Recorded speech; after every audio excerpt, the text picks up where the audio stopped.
It was one of those calm evenings when the sun was low, and the city lights had just started to come alive. The streets were quiet except for a few cars moving lazily along the wide road. A black luxury sedan rolled smoothly down the lane, its windows half open, soft jazz music playing from the inside. The man behind the wheel was calm, dressed neatly in a dark suit. He had a kind face, the kind that carried both wisdom and patience. He was on his way to a dinner event at a downtown hotel, something related to his work. He wasn't in a hurry. He had driven this route many times before, but tonight something felt a little off, not for him, but for someone else watching.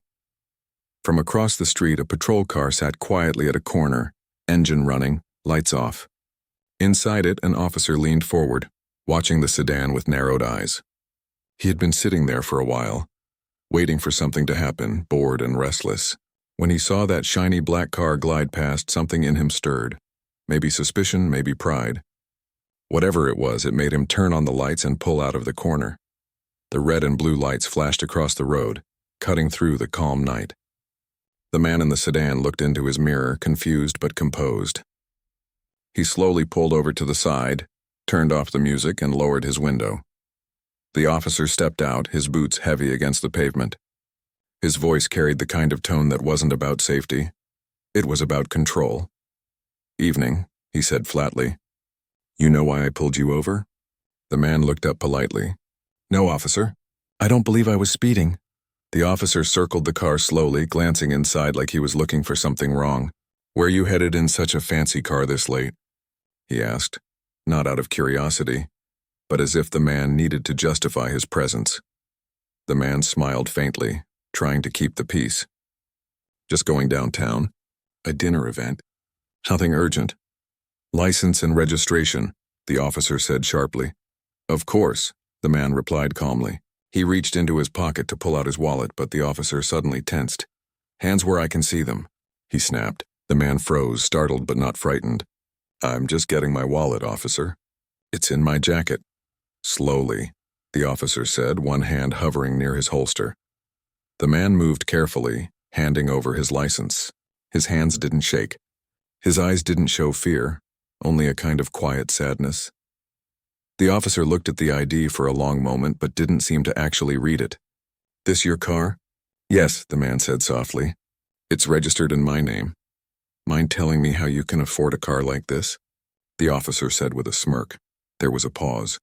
The man took a small breath, looked up and said, "Officer, with all due respect, that's not really a question related to my driving." The officer's expression hardened. "You watch your tone." A few people walking on the sidewalk began to slow down, watching the scene. The flashing lights caught attention, and a couple of them quietly took out their phones. The air felt heavier now. The man remained calm, his voice even. "I assure you, I mean no disrespect. I'm simply trying to understand what this is about." The officer stepped closer to the window. "Step out of the car." The man hesitated, surprised. "Is there a reason, officer?" "Now." Without argument, he unbuckled his seatbelt and stepped out. He stood tall, not angry, not afraid, just quietly firm. The officer circled him again, glancing up and down, his words edged with irritation. "You got any weapons?" "No." "Drugs?" "No, officer." "You sure?" The man gave a patient smile. "I'm sure." Something about that calmness irritated the officer. Maybe it was the lack of fear. Maybe it was how the man's politeness made his own tone sound harsher. Whatever it was, it made him feel smaller, and to cover that, he raised his voice. "You think this is funny?" he snapped. "Not at all," the man said quietly. "Then don't look at me like that," the officer said, stepping closer, his face inches away. The man turned his head slightly, his voice still steady. "Officer, I'm not looking at you in any way. I'm simply standing here waiting for you to finish whatever check you need to do." That sentence seemed to hit a nerve. The officer suddenly reached out and slapped the man's wallet out of his hand, sending it falling to the ground. The sound of the slap, not to the face but to the wallet, echoed against the quiet street. Gasps came from the onlookers. One woman shouted, "Hey! That's not right!" The man didn't move.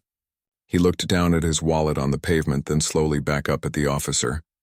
His voice was soft, but it carried weight. "Officer," he said, "you're making a mistake." "Am I?" the officer said, his jaw tight. The man didn't argue. He just stood there, his eyes steady. The way he spoke, calm, confident, without raising his voice, made the officer even more unsettled. It was as if the man knew something he didn't. "Do you know who you're talking to?" the officer demanded. The man gave a faint, almost tired smile. "Not the question you should be asking right now." The crowd grew. People were recording from every angle now. One of them whispered, "He looks familiar. I've seen him somewhere." A car stopped at the corner and another officer stepped out. He was younger, clean-shaven, and looked puzzled by the scene. "What's going on here?" he asked. The first officer pointed at the man. "Routine stop. Guy's being uncooperative." The younger one frowned, glancing at the man. Then his eyes widened slightly as he recognized him. He stepped closer, his voice dropping. "Sir?" The man turned his head and nodded politely. "Good evening." The younger officer looked nervous now. He turned to his partner, whispering urgently, "Do you know who this is?" The older officer frowned. "Yeah, some guy with an attitude." The younger officer swallowed hard. "That's Judge Harold Brown." The words seemed to freeze the air. Even the people nearby went silent, trying to process what they just heard. The officer who had been shouting suddenly looked like he'd been struck by lightning. His face drained of color. The man, Judge Brown, said nothing. He simply bent down, picked up his wallet, dusted it off, and looked at the officer. His tone was calm, not angry, not bitter. "Officer," he said quietly, "I understand that everyone has bad days, but sometimes how we treat others on those days says more about us than about them." The younger officer stepped forward quickly. "Sir, please accept our apologies. This was a misunderstanding." Judge Brown nodded once, his face expressionless. "I believe you should speak to your partner about what misunderstanding really means." The older officer tried to speak, words tumbling out of his mouth. "Sir, I didn't know, The judge held up a hand, stopping him. "It's fine," he said, though his eyes told another story, one of quiet disappointment. "But this moment will teach you more than any rulebook ever could."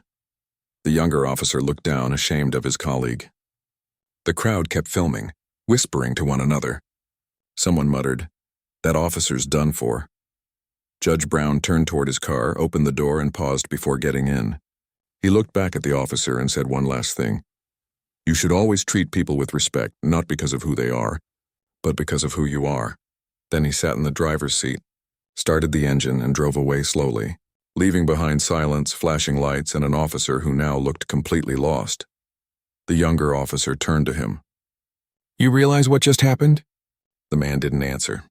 He just stared at the empty road, his mind racing.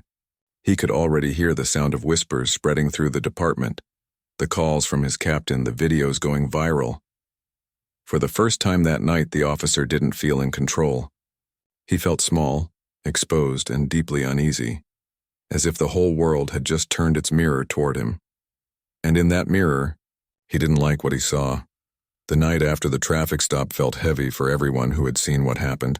The video was already spreading online. It started small, just a clip shared by someone standing on the sidewalk, but by morning it was everywhere. On social media, on news feeds, and even in group chats of people who didn't usually care about local news. The short video showed a calm, well-dressed man being mistreated by an officer who had no idea who he was talking to. The moment the younger officer said, "That's Judge Harold Brown," had become the clip's most replayed line. By sunrise, people were angry. Some were heartbroken, others outraged. They couldn't believe that a man like that, a respected judge who had always spoken about fairness, had gone through something so humiliating. Inside the police station, tension filled the air. The officer involved sat at his desk, staring blankly at the papers in front of him. His phone kept buzzing, but he couldn't bring himself to pick it up. Every ring made his stomach twist. He knew what it was. Calls from his captain, his colleagues, maybe even the press. He hadn't slept all night. His mind kept replaying the moment when the younger officer had said those words. He remembered the quiet look on the judge's face, not angry, not shouting, just disappointed. That silence was louder than any yelling could have been. When he finally walked into the briefing room that morning, the place went silent. Everyone turned to look at him. Some whispered to each other, others just stared. The captain stood by the window, his face pale and tight. "Sit down," the captain said coldly. The officer sat. I just got a call from the mayor's office, the captain said. They want a full report. Do you have any idea what kind of storm you've caused? The officer swallowed hard. Sir, it was a misunderstanding. Don't, the captain interrupted. I watched the video. That wasn't a misunderstanding. That was arrogance. The officer had no words. His throat felt dry and his chest ached with shame. The captain sighed, rubbing his temples. Judge Brown isn't pressing charges, at least not yet. But that doesn't mean this goes away. You're on immediate suspension until further notice. The room stayed quiet. The words hung heavy in the air. Suspension. That meant no badge, no patrol, no authority. Just time to sit and think about the damage done. Outside the station, the press had already gathered. Reporters stood with microphones, waiting to ask questions. Cameras flashed every time a police car pulled up. People wanted statements, apologies, explanations, anything. Across town, Judge Brown was sitting at his kitchen table, sipping tea. The morning light streamed through the window, casting a soft glow on the newspaper in front of him. His wife sat across from him, watching him quietly. You're calm, she said softly. He looked up and smiled faintly. I've learned that anger solves little. But they embarrassed you, she said, her voice trembling slightly. You didn't deserve that. No one deserves that, he replied gently. And that's exactly why I can't respond with anger. If I do, it becomes personal. But this isn't about me. It's about something bigger. She nodded, understanding what he meant. He had always been like this, composed, thoughtful, unwilling to let pride control him. Later that morning, he received a call from the police chief. The chief's voice was heavy with apology. Judge Brown, I want to personally say how sorry we are for what happened. It doesn't reflect our department's values. I appreciate that, the judge said calmly. But I believe what happened reflects something real, something that needs to be faced. The chief hesitated. I understand, sir. I'd like to meet with you privately, if that's all right. Of course, the judge replied. Let's talk. By afternoon, they met in a quiet room at the courthouse. The chief came alone, looking tired. Sir, he began, I've known you for years. You've always supported the department. I can't tell you how sorry I am. The judge nodded slowly. I believe you, Chief. But this isn't just about one bad moment. It's about how that moment became possible. The chief sighed deeply. You're right. We've done training, workshops, lectures. But maybe we're not doing enough. The judge leaned forward. I don't want that officer fired. The chief looked surprised. You don't? No, the judge said firmly. I want him to understand. I want him to learn what real respect means. Not the kind you show because someone's important, but the kind you show because someone's human. The chief nodded slowly. That's powerful, the judge smiled faintly. If we start from punishment, we end with resentment. If we start from understanding, we might end with change. Meanwhile, the officer sat alone in his apartment, scrolling through the endless stream of online comments. Most of them were angry. People calling him names, saying he should lose his badge, even his freedom. Each word felt like a punch to the chest. He turned off his phone and sat there in silence. He thought about how he'd joined the force years ago. Back then, he had wanted to help people. He remembered the pride he'd felt the first time he put on the uniform, the way his family had looked at him with respect. But somewhere along the way, something had changed. He had stopped seeing people as people and started seeing them as problems to control. And now that mindset had cost him everything he cared about. The next morning, he was called to the station again. Not for duty, but for a formal review. He walked in quietly, avoiding the eyes of everyone he passed. Inside the meeting room, the chief was waiting with 2 other officers and a representative from the Internal Review Board. The chief spoke first. You've been suspended pending investigation. But Judge Brown has requested to meet with you personally. The officer looked up, shocked. He wants to meet me? Yes, the chief said. He doesn't want revenge. He wants a conversation. The officer's heart sank. A conversation sounded worse than punishment. How do you face the man you disrespected? The man who handled your arrogance with grace? The meeting was set for the next day. That night, the officer barely slept. He rehearsed what he would say, how he'd apologize, how he'd admit he was wrong. But no matter how many times he practiced, nothing felt right. When morning came, he put on a plain shirt, left his badge and uniform at home, and drove to the courthouse. His hands gripped the steering wheel tightly. He had walked into that building many times before, proud and confident. But today his legs felt heavy. Inside a quiet conference room, Judge Brown sat waiting. His face was calm, unreadable. The chief stood beside him, then left the two men alone. For a moment, neither spoke. The silence was thick, almost unbearable. Finally, the officer cleared his throat. "Sir, I don't even know how to begin." The judge gestured for him to sit. "Start with honesty." The officer sat down, looking at his hands. "I was wrong. There's no excuse. I thought I was doing my job, but the truth is, I wasn't seeing you as a person. I was just seeing a situation I thought I needed to control." The judge nodded slightly. "That's a hard truth to admit." The officer took a deep breath. "It's harder living with it. I can't stop thinking about how I made you feel. You didn't deserve that. Nobody does." The judge leaned back, his tone gentle but firm. "You know, when you've lived long enough, you realize people often act out of what they've been taught, not what they truly believe. I don't hate you, officer, but I do hope this moment makes you see things differently." The officer's eyes filled with emotion. "It already has." The judge smiled faintly. "Good. Because I have an idea, something that might help you rebuild what's broken." The officer looked up, confused. "There's a program I help run," the judge said. "It connects law enforcement officers with community leaders. We talk, we listen, we learn. I think you should join it." The officer blinked in surprise. You'd let me be part of that?" The judge nodded. "Everyone deserves a chance to grow, even those who fall short." The officer nodded slowly, tears in his eyes. "Thank you, sir. I won't waste that chance." As he left the room, something in him felt lighter. For the first time in years, he didn't feel like a man hiding behind authority. He felt like a man who had been given a chance to change. Outside, the sky was bright and clear. The city buzzed as usual, but for him, everything looked different. Every face, every voice, every story. He realized that sometimes the deepest lessons come from the hardest mistakes, and somewhere in that quiet truth, his journey toward redemption had begun. The meeting between the officer and Judge Brown had ended quietly, but its impact was far from over. For the officer, it felt like a door had opened, not a door to escape the consequences, but one that led toward something deeper. Self-awareness. The moment he walked out of that courthouse, he knew his life wouldn't be the same again. The next morning, he sat at his kitchen table with a cup of coffee that had gone cold. His badge lay in front of him, along with a letter from the department confirming his suspension. For the first time in years, he wasn't wearing his uniform.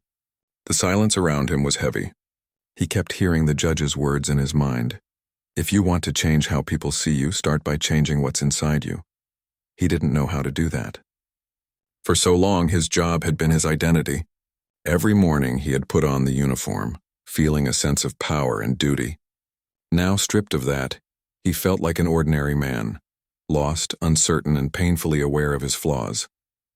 Later that week, he received a message from the judge's office. It was short and polite. "The next community session will be held this Saturday at 10 a.m. We welcome your participation." He stared at the message for a long time. A part of him wanted to ignore it, to hide from the public eye. But another part, the one that had listened carefully in that meeting room, knew he had to go. Saturday came faster than he expected. When he arrived at the community center, the parking lot was half full. Through the glass doors, he could see people of all kinds: teachers, shop owners, students, retired officers, gathered in small groups, talking quietly.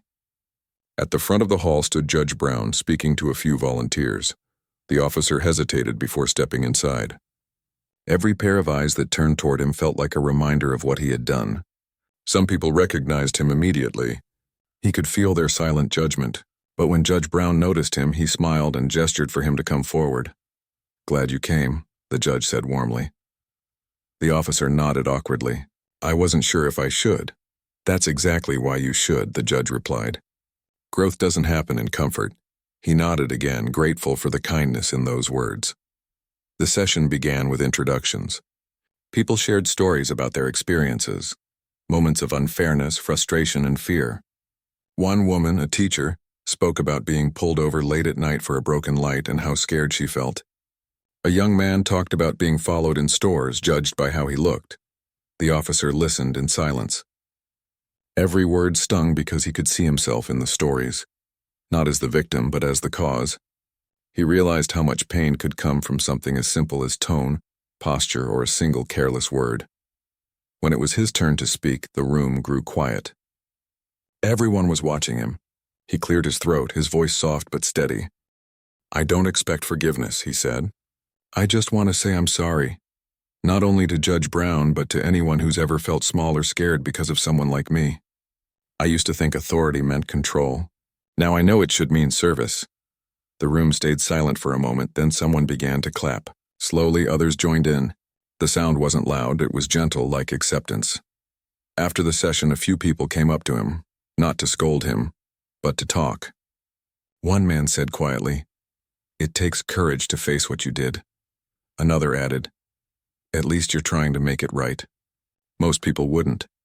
For the first time in weeks, the officer felt a small sense of peace. As the days went by, he continued to attend the sessions. He began to volunteer, helping with community events, joining group discussions, and even visiting schools to talk about trust between citizens and police. It wasn't easy. Some people still looked at him with suspicion, but he didn't blame them. He knew trust wasn't rebuilt with words. It had to be earned through action. One afternoon, after a long community meeting, Judge Brown invited him for coffee. They sat at a quiet cafe near the courthouse. "You've been coming regularly," the judge said with a small smile. "I can see a difference in you." The officer nodded. "I'm trying, sir. I can't undo what happened, but I want to be better than the man in that video." The judge took a sip of his coffee, then said, "You know, when that incident happened, I wasn't angry at you personally. I was disappointed, and because I've spent years trying to believe that people in uniform understand the value of respect. But that night reminded me how much work we still have to do." The officer looked down, his voice low. "You had every right to be disappointed." The judge leaned forward. "But disappointment can also be a seed for change. The real question is, what are you going to do with it?" The officer thought for a moment before answering.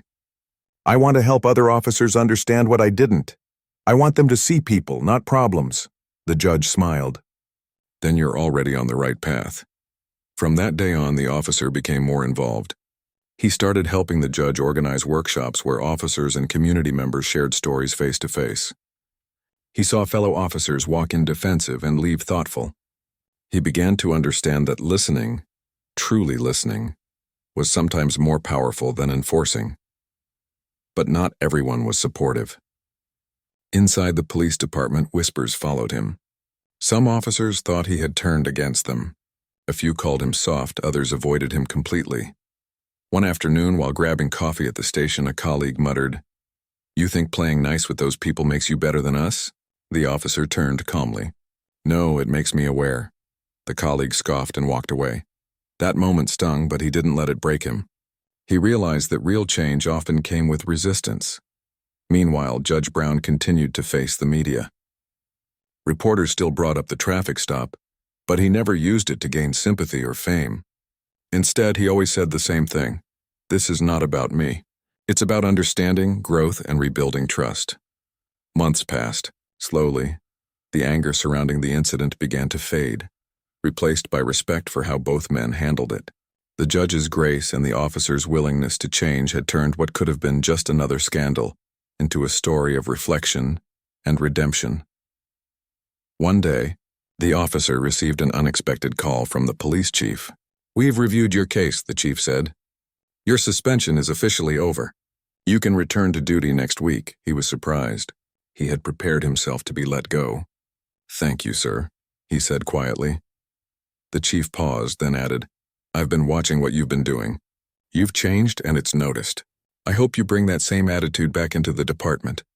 When he hung up, the officer sat in silence, thinking about what that meant. Returning to duty wasn't just about wearing the uniform again. It was about carrying the lessons he'd learned. On his first day back, the department felt different. Some officers nodded at him respectfully. Others still avoided eye contact. But he didn't mind. He wasn't there for approval anymore. Later that day, he stopped by the courthouse to visit Judge Brown. When the judge saw him in uniform, he smiled. "Back to work?" "Yes, sir," the officer said. "But not the same work as before." The judge chuckled softly. Good, then maybe all this was worth something. The officer nodded. It was, sir. More than I can explain.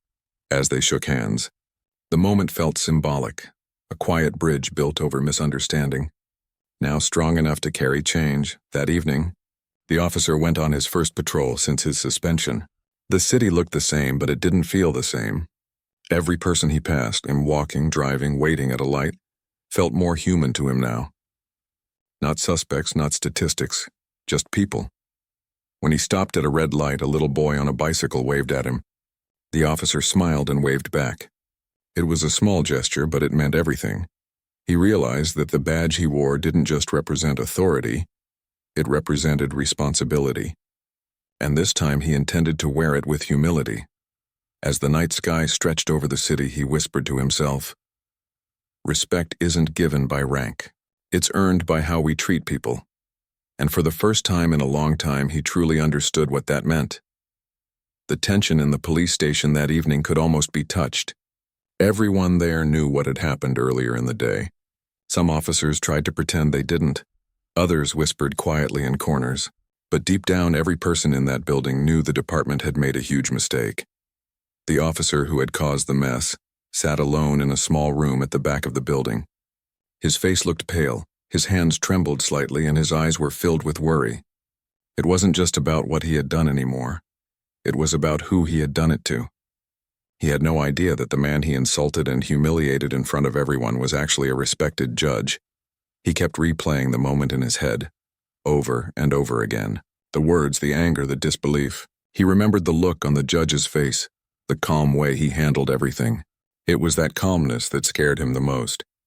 Because it wasn't the calmness of fear, it was the calmness of someone who knew the truth would come out soon. Outside that small room, the department's captain was on the phone with city officials. His voice was low, his tone heavy. He was trying to manage what was quickly turning into a public storm. "We didn't know," he said into the phone, trying to explain. He didn't identify himself. It was a misunderstanding. But even as he said it, he knew that excuse wouldn't hold. The issue wasn't just about who the man was, it was about how he had been treated. The city had been struggling with trust between the police and the community, and now this happened. The timing couldn't have been worse.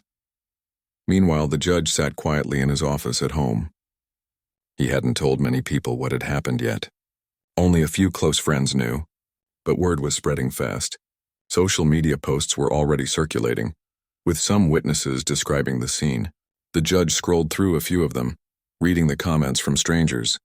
Some were angry, others supportive, but what struck him most was how many people shared similar stories. People who had been disrespected or mistreated, people who said they felt invisible. He put his phone down and looked out the window. The evening light fell softly on his desk. His law book sat neatly on one side, and a picture of his late father rested near the corner. His father had been one of the first in their family to believe in justice, always telling him, "Never let anger guide your choices. Let truth speak for itself." That sentence echoed in his mind now. He could easily go public. He could hold a press conference, reveal everything, and let the media tear the department apart. But he didn't want revenge. He wanted change. He wanted people to understand the deeper problem, the bias, the assumptions, the lack of respect. He knew this moment could be bigger than just him. Late that night, he wrote a letter. It wasn't an angry one. It was calm, thoughtful, and clear. He described what had happened that day, how he had been treated, and how it made him feel. Not as a judge, but as a person. He didn't name the officer in the letter. Instead, he focused on the system and the attitude that allowed such behavior to exist. He ended it with one line. Respect should not depend on the clothes someone wears or the title they hold. It should depend on our shared humanity. The next morning, the letter was everywhere. News outlets shared it, people reposted it, and within hours it became the center of a national discussion. The officer's name wasn't mentioned, but everyone in the department knew exactly who it was. The story had reached beyond one city. It had reached the whole country. At the courthouse, reporters waited outside, hoping to get a comment from the judge. But when he arrived, he said nothing. He simply nodded politely and walked inside. His quiet dignity made people respect him even more. It was like he was saying, "Let my actions speak, not my anger." Back at the police station, things weren't the same. The officer had been suspended pending investigation, but that didn't stop the guilt from eating him alive. He watched the news, seeing the letter read on TV, and his heart sank. He didn't recognize himself in the man being talked about. He thought of himself as someone who followed rules, who wanted to protect people. But now he saw what his quick judgment had done. Later that afternoon, the captain came into his office. "The judge has agreed to meet," the captain said slowly. "He wants to talk to you. It's your choice." The officer hesitated. He didn't know if he was ready to face the man he had wronged. But deep down, he knew he had to. He nodded silently. The meeting was arranged in a quiet conference room at the courthouse. No cameras, no reporters, no noise, just the two of them. When the officer entered the room, he couldn't even look up at first. He felt a deep weight pressing on his chest. The judge stood near the window, hands folded calmly. When he turned, his face wasn't angry. It was steady, almost kind. "Please sit," he said softly. The officer sat down, still avoiding eye contact. For a moment, neither of them spoke. The silence stretched between them like a bridge waiting to be crossed. Finally, the officer took a breath. "I don't have any excuse," he said quietly. "What I did was wrong. I don't even know why I reacted that way. I judged you without knowing anything. And I'm ashamed." The judge listened without interrupting. His eyes stayed gentle but thoughtful. "We all make mistakes," he said after a moment. "But some mistakes teach us who we are. What matters now is what you do with that lesson." The officer nodded slowly. "I know. I've been thinking about it nonstop. I joined the force to help people, not to hurt them. But that day, I became part of the problem I said I wanted to fix." The judge looked at him for a long moment. "Change doesn't start with speeches or meetings, it starts here," he said, touching his chest lightly. "It starts with what you choose to do when no one's watching." The officer finally met his eyes. "I want to make it right," he said sincerely. "Then do it," the judge replied. "Not for me, for everyone you serve." They shook hands before leaving the room. No reporters knew what was said, but something inside both of them had shifted. In the days that followed, the city started to talk differently about the issue. It wasn't just about punishment anymore. It was about rebuilding trust.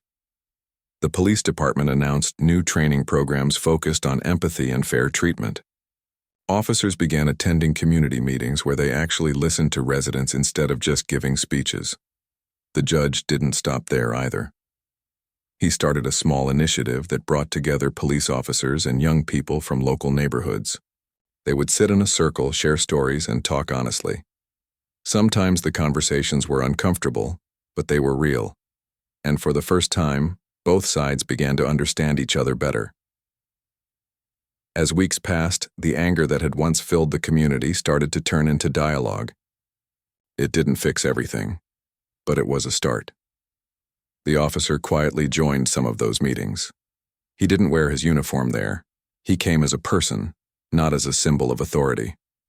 People looked at him with curiosity at first, but as he spoke about his mistake and what he had learned, something changed. People began to see sincerity in his eyes. He would often repeat the judge's words, "Change starts in the heart." One evening, after one of those meetings, the judge and the officer stood outside together. The air was cool, and the city lights flickered in the distance. "You've come a long way," the judge said, smiling slightly. "I'm still learning," the officer replied. "But I think that's the point." The judge nodded. "As long as you keep learning, you'll keep growing." That night, they parted ways with mutual respect. What had begun as an act of ignorance had slowly turned into a story of understanding. Both men knew there was still a lot of work to be done, not just between them, but in the world around them. But sometimes, the smallest change in one person's heart can start something much bigger than anyone expects. Months had passed since that unforgettable day. What had started as a painful mistake had slowly turned into something that touched the lives of many people. The story of the officer and the judge had spread far beyond their city. It wasn't just a local incident anymore. It had become a story about humility, forgiveness, and change. The judge had returned to his daily routine, but nothing about his life felt quite the same. Every time he walked into his courtroom, he carried with him a deeper sense of purpose. He looked at every person standing before him a little differently now. Whether they were guilty, innocent, scared, or angry, he saw them as people with stories, not just names on paper. Some days when the courtroom was quiet, he thought back to that afternoon on the side of the road. The way people stared, the sting of humiliation, the quiet decision he made not to react in anger. He realized that moment had tested everything he believed in. And even though it had hurt, he was thankful for how it shaped what came after. Across the city, the officer's life had changed in ways he never expected. His suspension had ended, but he didn't return to his old ways. He asked to be assigned to community work instead of regular patrol duty. His captain, though surprised, agreed. Now, he spent most of his days working with local youth programs, helping young people understand their rights and how to handle encounters with the police. At first, some kids didn't trust him. They remembered what had happened, and many saw him as the face of everything wrong with the system. But the officer didn't argue or defend himself. He listened. He showed up week after week, talking less and listening more. Slowly, the walls between him and the community began to crack. One evening, during a small neighborhood event, a teenager stood up and asked him directly, "Why did you do it? Why did you treat that man that way?" The room went silent. The officer took a deep breath before answering. "Because I was wrong," he said honestly. "I saw what I expected to see, not what was in front of me. I let my judgment be clouded by what I thought I knew. But that day changed me. And now I want to make sure it changes something bigger than just me." The honesty in his voice caught people's attention. He didn't speak like someone reading a script. He spoke like a man carrying regret, but also hope. After that day, the community started inviting him to more gatherings, and slowly, the distance between both sides began to fade. Meanwhile, the judge and the officer crossed paths from time to time. They didn't talk about the past much anymore. They didn't need to. Their actions had already said everything that needed to be said. One afternoon, the judge received an invitation from the city council. They were hosting a community event to celebrate progress in police-community relations, and they wanted him to speak. When he arrived at the event, he was surprised to see the officer there too, this time standing among the youth he had been mentoring. The crowd filled the hall, and when the judge stepped up to the microphone, the room fell silent. He took a moment before speaking, scanning the faces in front of him. "Not long ago," he began softly, "I experienced something that could have broken me. But instead, it reminded me that change doesn't always start with power. It starts with choice. I chose not to respond with anger, and because of that, something good was able to grow out of something painful." He glanced briefly at the officer, who lowered his head respectfully. "We can't erase mistakes," the judge continued, "but we can decide what they mean. We can turn them into lessons. What matters most is not what we've done, but what we choose to do next." The room erupted in quiet applause. Many people, they knew what he was talking about, even if he didn't mention names. The air felt full of understanding, like a collective sigh of healing. After the event, as people mingled, the officer approached the judge. "You spoke the truth," he said quietly. The judge smiled slightly. "So did you when you admitted your mistake. That's how truth works. It travels from one heart to another." The officer nodded. "I'm still trying to earn back the trust I lost. It's not easy." "It's not supposed to be," the judge replied gently. "Real change takes time, but every honest step you take makes a difference." In the following months, both men found themselves unexpectedly working together. The city council launched a new project called Bridging Voices, a series of meetings between law enforcement and residents. The goal was to listen, to truly listen, to one another. The judge was asked to serve as one of the advisors, and the officer volunteered to represent the police side. The first few sessions were awkward. Some residents came angry, ready to shout. Others came doubtful, unsure if anything would change. But the judge created a safe space, reminding everyone that growth comes from uncomfortable conversations. One night, during one of those meetings, an older woman stood up and said, "You can't fix what's broken if you don't admit it's broken first." Her words hit the room like a wave. People nodded, even the officers. The judge looked at the woman and said softly, "That's exactly why we're here." Bit by bit, barriers began to fall. The officer often stayed late after meetings, talking with people one-on-one. Some apologized for judging him too harshly, while others thanked him for owning up to his past. It wasn't easy for him, but he knew that earning trust was a journey, not a single act. One evening, after a long session, the judge and the officer sat outside on the courthouse steps. The sky was turning orange as the sun set. "It's strange," the officer said, looking out at the street. "How one mistake can change everything." The judge smiled faintly. "It can. But it's what you do after the mistake that defines who you are." The officer nodded. "Sometimes I still think about that moment. I wish I could take it back."